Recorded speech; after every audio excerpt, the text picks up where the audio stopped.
에베소서는 바울의 서신 중에서 교리적인 부분과 실천적인 부분이 가장 균형 있게 조화를 이룬 서신서입니다.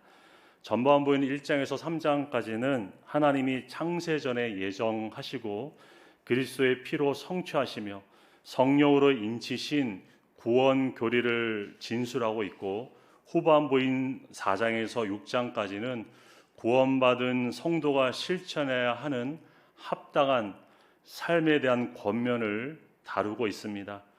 오늘 성경 본문은 본 서신의 전체 권면이 시작되는 도입부로서 바울은 에베소 교회 성도들에게 부르심을 받는 일에 합당하게 행할 것을 촉구합니다. 1절에 그러므로 주 안에서 갇힌 내가 너희를 권하노니 너희가 부르심을 받은 일에 합당하게 행하여, 그리고 부르심에 합당한 삶에 대한 핵심적인 내용으로 3절에 평안에 매는 줄로 성령이 하나 되게 하신 것을 힘써 지킬 것을 강조합니다. 그러면 에베소 교회 성도가 힘써 지켜야 하는 성령께서 하나 되게 하신 것은 무엇을 의미하는 것일까요? 바로 그리스도 안에서 성령을 통해 실현된 교회의 하나됨을 의미합니다. 바울은 성도를 서로 연결하고 연합하여 하나님이 거하시는 처소를 세워가는 일은 성령께서 주도하신다고 2장에서 소개하고 있습니다. 에베소서 2장 22절에 너희도 성령 안에서 하나님이 거하실 처소가 되기 위하여 그리스도 예수 안에서 함께 지어져 간다, 바울은 말합니다. 교회는 성령을 통해 그리스도 안에서 하나님이 거하시는 거룩한 처소로서 함께 지어져가는 공동체임을 바울은 에베소서에서 우리에게 이렇게 소개하고 있습니다. 그리고 바울은 본문에서 교회의 하나됨을 지키기 위해서 4가지 신앙 덕목을 소개합니다. 바로 겸손과 온유, 그리고 오래 참음과 용납입니다. 바울은 이 4가지 신앙 덕목을 통해서 교회가 평안의 줄로 묶이고 하나됨을 지킬 수 있음을 에베소 교회 성도들에게 강조하며 이를 힘써 지킬 것을 권면합니다. 그리고 4절부터 6절에서는 바울은 성도들이 교회의 하나됨을 지켜야 하는 중요한 신앙적인 근거를 제시하는데, 바로 에베소 교회 성도들이 부르심의 한 소망으로 부르심을 받은 것 같이 몸도 하나요, 성령도 한 분이시요, 주님도 한 분이요, 믿음도 하나요, 침례도 하나요, 하나님도 한 분이라고 말합니다. 이처럼 바울은 하나라는 개념을 7번 반복해서 사용함으로써 성도가 교회의 하나됨을 위해 힘을 다하는 것은 지극히 당연한 모습임을 강조하고 있습니다. 그런데 교회의 하나됨을 지키는 일은 본 서신의 1차 수신자였던 에베소 교회 성도들의 문제만은 아닙니다. 오늘날 이 땅에는 모든 교회 공통된 이슈이고, 그리고 우리 교회에도 반드시 적용돼야 하는 중요한 영적 문제입니다. 한 가지 더 주목할 것은 하나됨을 힘써 지키라고 할 때 힘써라는 이 헬라어 단어는 열심을 내다, 힘쓰다라는 의미와 함께 서두르다, 재촉하다라는 뜻도 포함하고 있다는 사실입니다. 다시 말해 성령이 하나 되게 하신 것, 교회의 하나됨을 지키는 일은 열심을 내는 것도 중요하지만 더불어서 서둘러서 실행해야 하는 매우 긴급한 문제임을 아는 일이 우리에게 필요합니다. 오늘 우리는 본문에서 제시하고 있는 교회의 하나됨을 지키기 위해 필요한 4가지 신앙 덕목을 함께 살펴보면서 성령이 하나 되게 하신 우리 교회를 힘써 지키는 일에 다시 한번 우리 자신을 돌아보는 은혜의 시간이 되기를 원합니다. 첫째, 교회의 하나됨, 겸손을 통해 지킬 수 있습니다. 2절에 모든 겸손과 온유로 하라고 말씀합니다. 바울은 에베소 교회 성도들에게 성령이 하나 되게 하신 것을 지키려면 먼저 겸손해야 한다고 말하고 있습니다. 겸손은 자기보다 남을 낮게 여기는 마음입니다. 빌립보서 2장 3절에 오직 겸손한 마음으로 각각 자기보다 남을 낮게 여기라고 성경은 말합니다. 또한 겸손은 그리스도인의 신앙의 롤 모델인 예수님의 마음을 가리킵니다. 마태복음 11장 29절에 나는 마음이 온유하고 겸손하니라고 예수님은 자신을 정의하고 계십니다. 중세시대의 유명한 교부였던 어거스틴은 그리스도인이 구할 덕은 첫째도 겸손이요, 둘째도 겸손이요, 셋째도 겸손이라고 말하면서 겸손의 중요성을 강조했습니다. 이처럼 겸손은 오늘날 그리스도인이 추구해야 하는 최고의 신앙 덕목 중 하나라고 할 수 있습니다. 그러나 바울 당시 헬라 문화에서 겸손은 사람들이 소망하는 그런 덕목이 아니었습니다. 겸손은 헬라 문헌에서 굴종, 연약 또는 수치스러운 비하를 뜻했습니다. 따라서 바울 시대의 겸손은 헬라 사람들에게 매우 경시되는 것이었습니다. 그런데 문제는 에베소 교회 성도들이 대부분 헬라 문화에서 자라고 헬라 문화에 익숙한 이방인 출신이었다는 점입니다. 이방인 출신 에베소 교인들에게 시대 정신을 거스르는 겸손하라는 바울의 권면은 그들의 정서상 받아들이기 어려운 매우 놀라운 사건이었을 것입니다. 이처럼 에베소 교회 성도들이 정서적으로 따르기 불편한 것을 잘 알고 있었던 바울이 왜 겸손을 가장 먼저 지키라고 말하는 것일까요? 교회의 하나됨을 지키는 것은 겸손이 없이는 불가능하기 때문입니다. 교회의 하나됨을 위협하는 그 중심에는 바로 자기 중심적인 생각과 행위인 교만이 자리하고 있습니다. 인간은 본능적으로 자기를 우주의 중심으로 생각하는 교만한 본성, 교만한 죄성을 갖고 있습니다. 그리고 예수 그리스도를 만난 후에도 이러한 자기 중심적인 태도는 우리의 삶에서 쉽게 떠나지 않고 우리의 영적 생활을 방해하고 있습니다. 교만한 마음이 지배하는 사람은 다른 사람의 말을 잘 받아들이지 않는 경향이 있습니다. 왜냐하면 자신이 최고라고 생각하기 때문입니다. 자기 중심적인 사람은 다른 사람이 나보다 더 나을 수 있다는 사실을 인정하는 것이 어렵습니다. 그래서 자기가 옳다고 생각하는 것에 동의하지 않거나 또는 누군가 반대 의견을 제시하면 마음의 분노가 쉽게 일어납니다. 그리고 결국 분노를 참지 못하고 공격적인 말과 상처를 주는 행동을 하게 되고 그 결과 교회 공동체의 균열이 생길 수 있습니다. 이렇게 자기 중심적이고 교만한 마음으로는 공동체가 하나됨을 유지하는 것이 매우 힘든 일이기에 바울은 나보다 남을 더 낮게 여기는 겸손한 마음이 있어야 함을 에베소 성도들에게 그렇게 강조하고 있습니다. 그러면 다른 사람을 자기보다 낮게 여기는 겸손한 삶을 살려면 어떻게 해야 할까요? 자신을 낮춰야 합니다. 그러면 우리는 어디까지 자신을 낮춰야 합니까?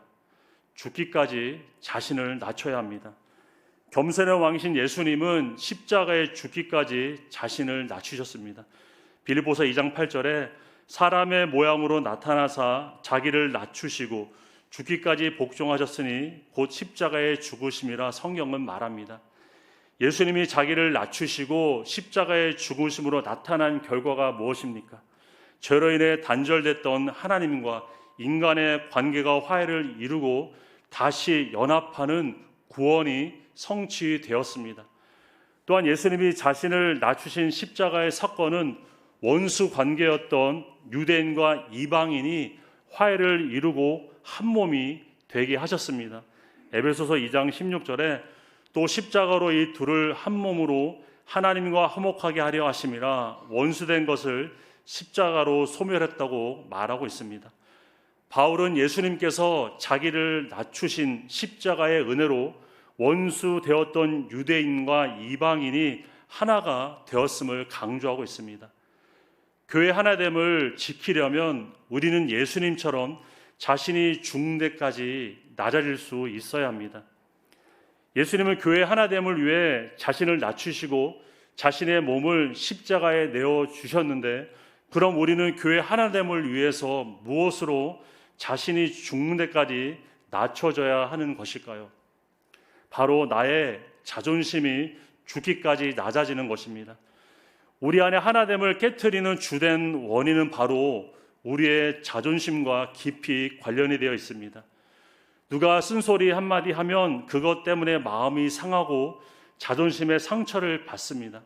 심한 경우에는 그것을 며칠을 생각하고 버리지 못해서 자신의 자존심에 스크래치를 준 사람과 상종하지 않으려고 하기도 합니다. 그러나 그리스도인은 자신의 정과 욕심을 그리스도와 함께 십자가에 못 박은 사람입니다. 죽은 사람이 무슨 자존심이 남아 있겠습니까? 우리는 교회 하나됨을 보존할 수 있는 겸손을 이루기 위해서 자신의 생명처럼 여기는 자존심까지 십자가에 다 내어줄 수 있기를 바랍니다.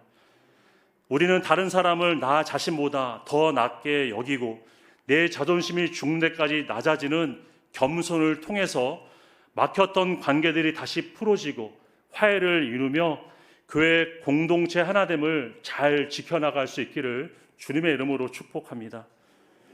둘째, 교회 하나됨 온유를 통해서 지킬 수 있습니다. 2절을 다시 보시면 바울은 겸손과 함께 온유하라고 권면하고 있습니다. 온유의 사전적 의미는 태도가 온화하고 부드러움이라는 뜻을 갖고 있습니다.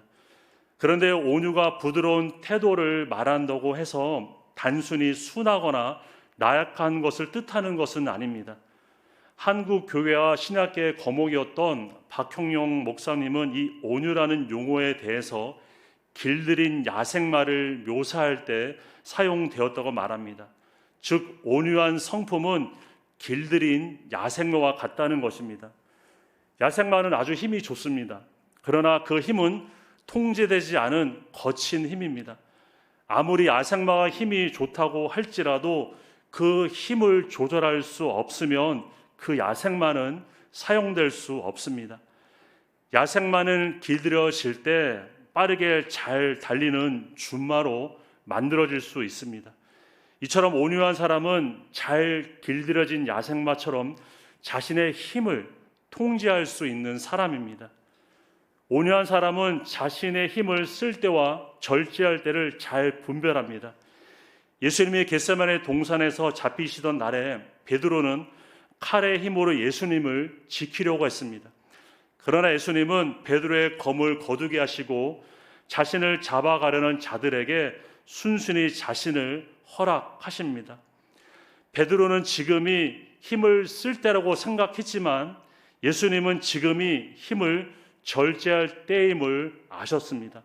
그 이유는 성경을 응하게 하시기 위함이라 그렇게 말합니다. 마태복음 26장 53절에 너는 내가 아버지께 구하여 지금 12군단 더 되는 천사를 보내시게 할 수 없는 줄로 아느냐. 그리고 54절에 내가 만일 그렇게 하면 이런 일이 있으리란 성경이 어떻게 이루어지기는 하시더라. 주님 그렇게 말씀하셨습니다. 예수님은 능히 자신을 지킬 수 있는 힘이 있으셨지만 하나님의 뜻을 이루시기 위해서 그 힘을 통제하시고 사용하지 않으셨습니다. 그리고 그 능력을 인류를 구원하신 일에 온전히 사용하십니다. 교회에는 능력 있는 사람이 필요합니다. 그러나 자신의 힘을 조절할 수 없으면 그 능력은 오히려 교회를 혼란스럽게 만들 수 있습니다. 교회는 열정 있는 사람이 필요합니다. 그러나 자신의 열정을 통제하지 못하면 그 열정은 오히려 공동체를 분열시키는 화가 될 수 있습니다. 교회가 재능이 많고 열정이 많은 사람이 모이면 일이 참 잘 될 것 같은데 막상 사역 현장에 들어가 보면 결과가 항상 좋게 나타나는 것은 아닌 것을 보게 됩니다. 1 더하기 1이 상식적으로 2가 돼야 되는데 1 더하기 1이 0이 되고 또 심지어는 마이너스가 될 때도 있습니다. 왜냐하면 서로 조화를 이루지 못하고 연합하지 못하기 때문입니다. 지금은 잘 모르겠는데 제가 대학생일 때 한국에 솔리스트 합창단이라는 아주 유명한 합창단이 있었습니다. 그 합창단 단원 대부분이 한국의 유명한 그런 성악가 교수님들로 구성되어 있었기 때문에 개개인의 실력 면에서 어느 합창단 못지않은 아주 능력 있는 그런 합창단이었습니다. 그런데 개개인이 솔로를 부를 때는 노래를 듣기가 너무나 좋은데 이게 같이 연합으로 합창을 부르게 되면 생각보다 기대했던 것만큼 듣기가 좋지 않습니다. 그 이유는 아주 간단합니다. 워낙 개개인의 실력들이 출중하다 보니까 자기 소리를 내세우는 데 집중한 나머지 옆에 있는 사람들의 소리를 잘 듣지 않기 때문입니다. 합창은 옆에 있는 사람과 조화를 이룰 때 아름다운 소리를 만들 수 있습니다. 그런데 자기가 능력이 있다고 해서 그것을 절제하지 못하면 합창의 아름다운 하모니를 이룰 수 없고 하나됨에 깨지게 됩니다.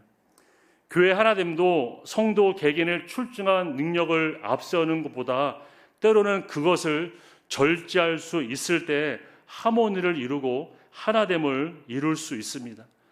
우리는 말씀에 길들여지고 성령님께 길들여질 때 비로소 자신이 가진 능력과 열정을 하나님의 뜻인 교회의 하나됨을 위해 바르게 사용할 수 있을 줄 믿습니다. 에베소 주석 중에 권위 있는 WBC 주석의 저자인 앤드류 링컨이라는 분은 온유에 대해서 다음과 같이 말합니다. 온유는 개인적 명성이나 이익에 관심을 두지 않고 공동의 유익을 추구하는 공손, 사려 깊음, 그리고 자신의 권리를 기꺼이 포기하는 것이라고 그분은 말합니다. 온유한 자는 공동체의 유익을 위해 자신이 누릴 수 있는 권리를 다 사용하지 않습니다. 온유한 자는 공동체의 명예보다 자신의 명예를 앞세우지 않습니다. 교회 하나됨이 흔들리는 것은 바로 공동체의 명예나 유익보다 자기의 명성이나 이익에 더 관심을 두기 때문입니다.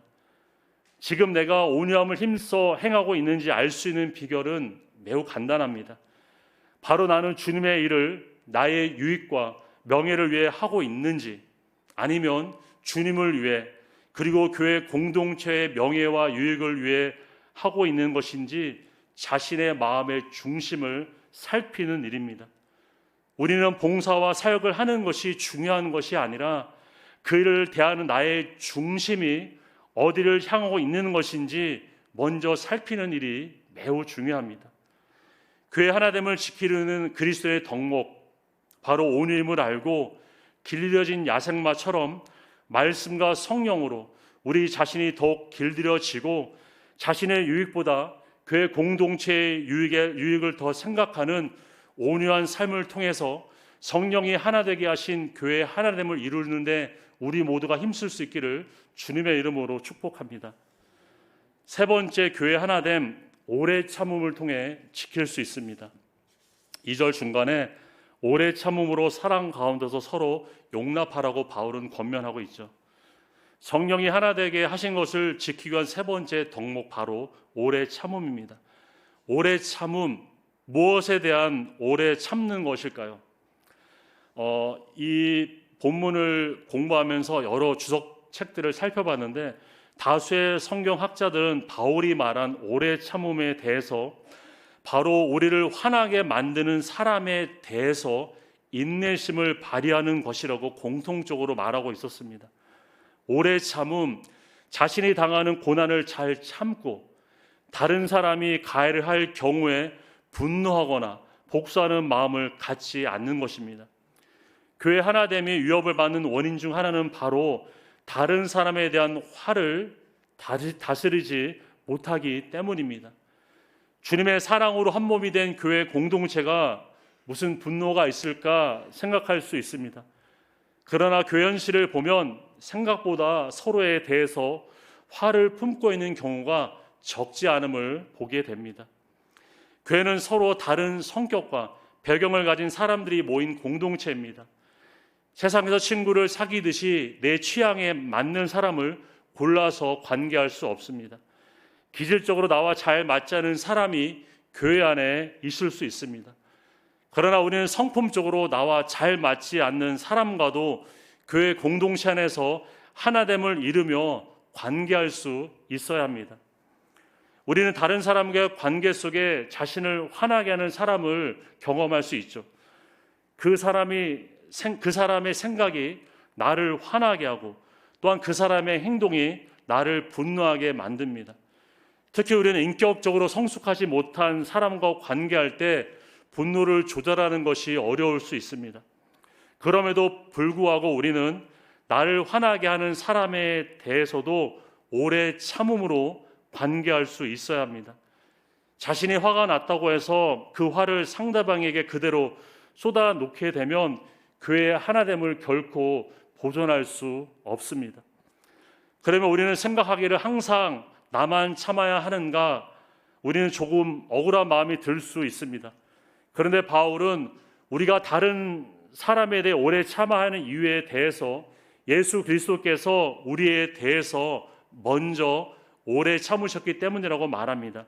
디모데전서 1장 16절에 그러나 내가 공유를 입은 까닭은 예수 그리스도께서 내게 먼저 일체 오래 참으심을 보이셨다고 바울은 그렇게 고백을 합니다. 바울은 다메섹 도상에서 예수님을 영접하기 전에 그리스도를 핍박하고 잡아 죽이는 일에 앞장섰던 사람입니다. 그리스도를 핍박하는 것은 곧 그리스도이신 예수님을 대적하는 일입니다.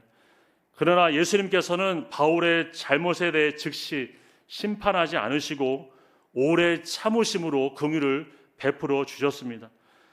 우리도 다른 사람이 잘못을 행하며 우리 자신을 분노하게 만들 때 그리스도께서 나에게 오래 참으신 것처럼 분노하는 마음을 버리고 오래 참음으로 긍휼을 베풀 수 있기를 바랍니다.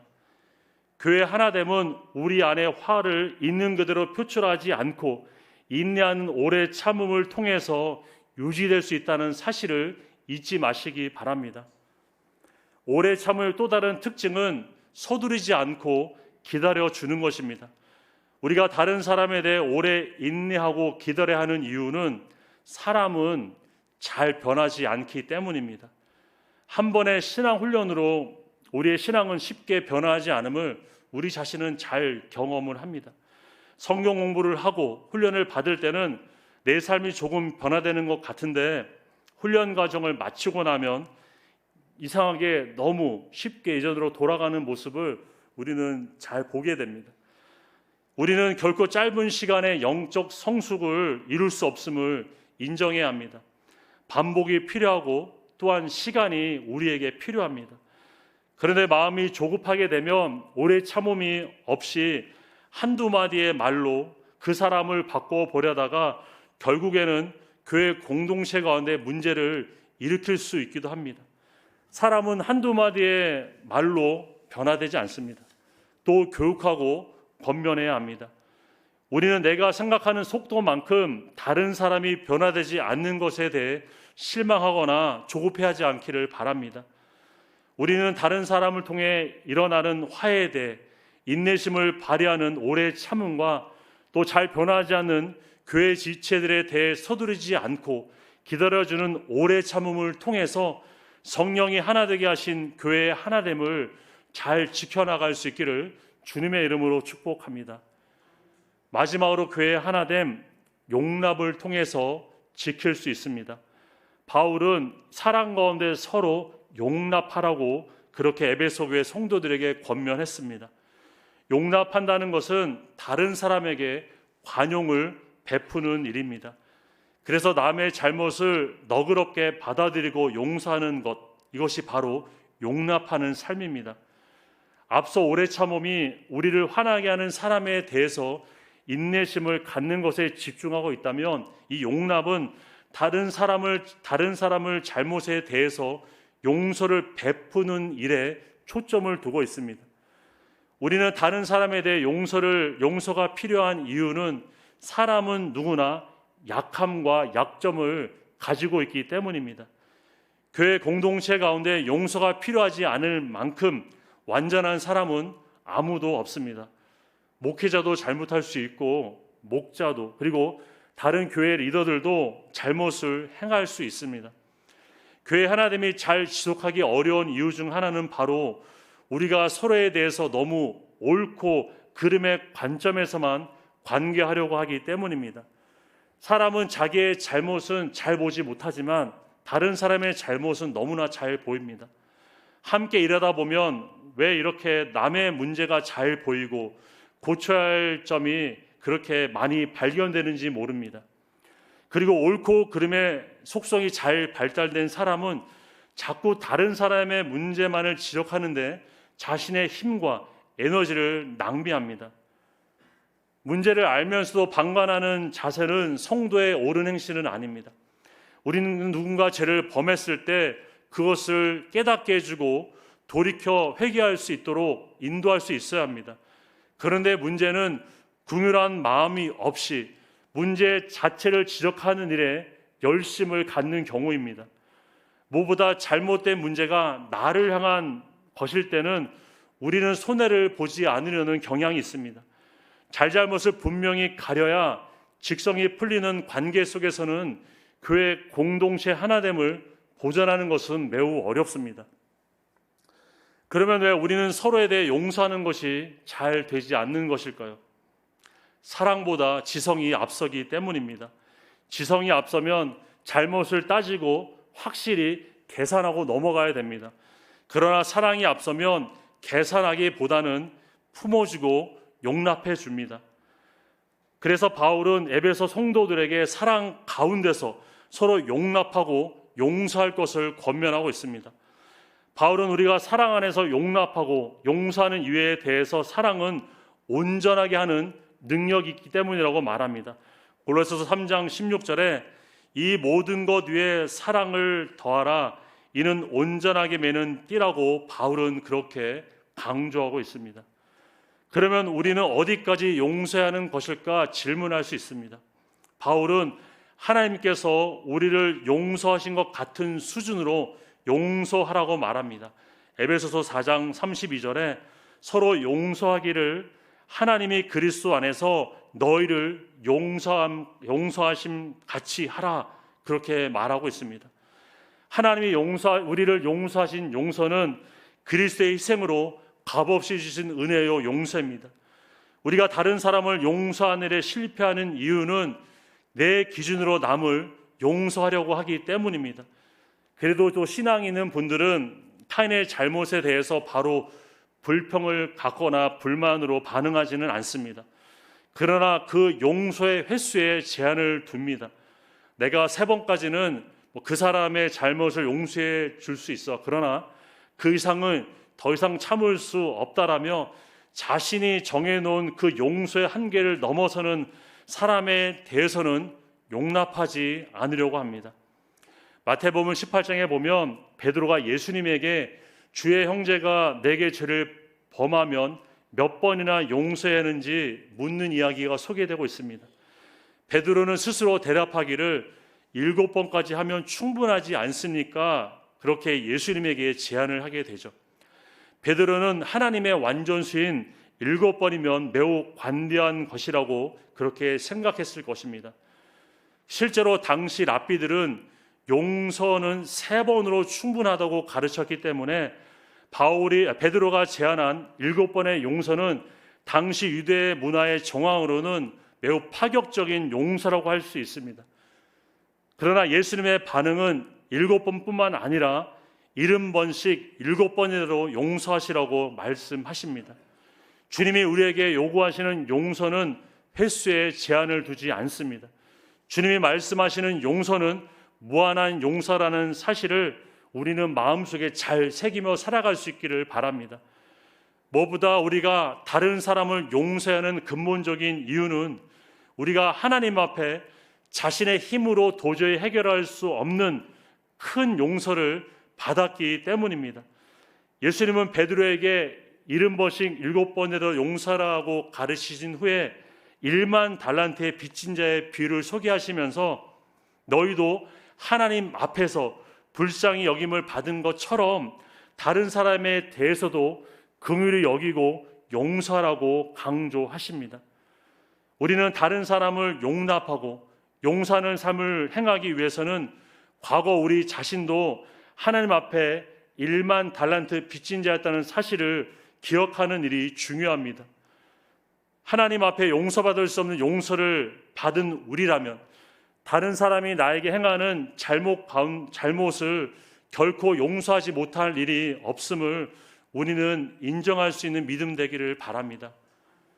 서로 용납하는 공동체, 그리고 서로 용서하는 교회는 성령께서 하나 되게 하신 것을 결코 무너뜨리지 않으며 온전히 교회의 하나됨을 잘 지켜나가고 세워나갈 줄 믿습니다.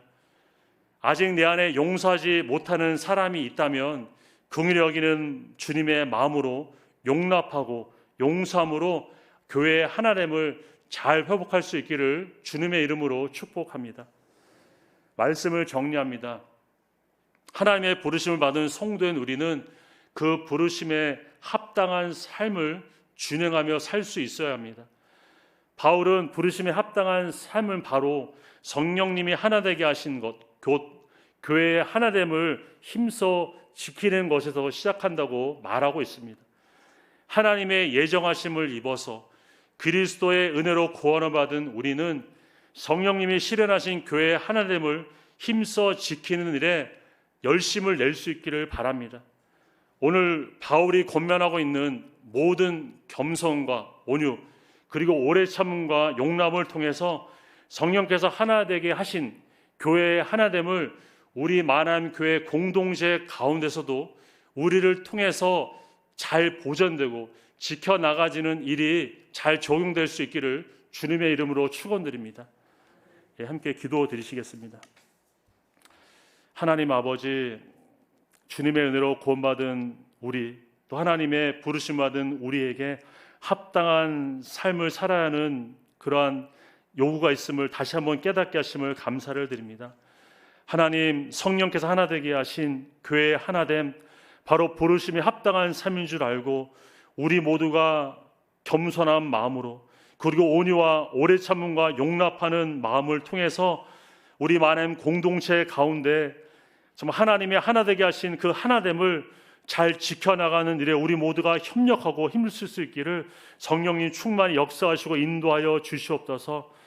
하나님, 우리 많은 공동체 정말 하나 되는 삶을 잘 지켜남으로 말미암아 주님이 뜻하시고 기뻐하시는 그 삶을 잘 준행하며 하나님 앞에 영광 돌리는 귀한 공동체로서 온전히 세워져 나갈 수 있기를 주님 인도하여 주시옵소서.